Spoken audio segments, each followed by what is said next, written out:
it for new order flow traders, right? So I use the ATAS platform to trade on, right? So the basics of order flow, let's quickly go over the basics of order flow and why this is an incredibly powerful strategy, right? So if we just look over here, this trade over here, this was around 1 to 3, I believe, where I took profits anyway. So we're in a zone. This is a 15-minute demand area. Again, we'll be going over demand areas later on in the course.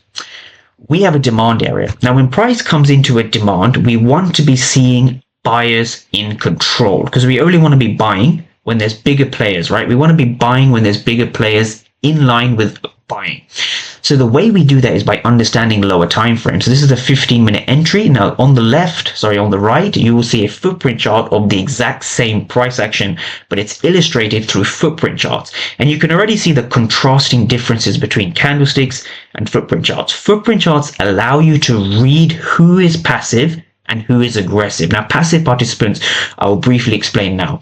So for example, if we see over here, we have a lot of red delta inside of this demand zone, right? We have a lot of red delta over here and red delta over here, right? You can even read the actual order flow.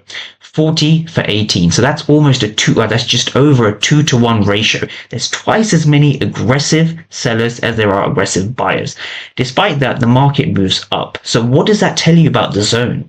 What does that tell you about this zone? So we have a lot of aggressive sellers coming into this zone. Despite that, the market moves up. So this tells us that buyers are in control. So there's more aggressive sellers than there are aggressive buyers. Despite that, the market moves up. So what this shows us is that there's passive buyers sitting at that level. I'll go through that one more time.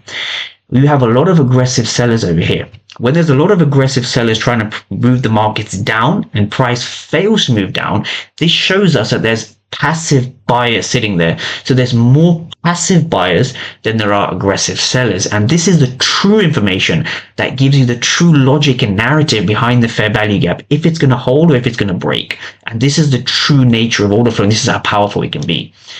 Another example would be this kind of trade over here. This was really interesting, where notice how the volume was very low down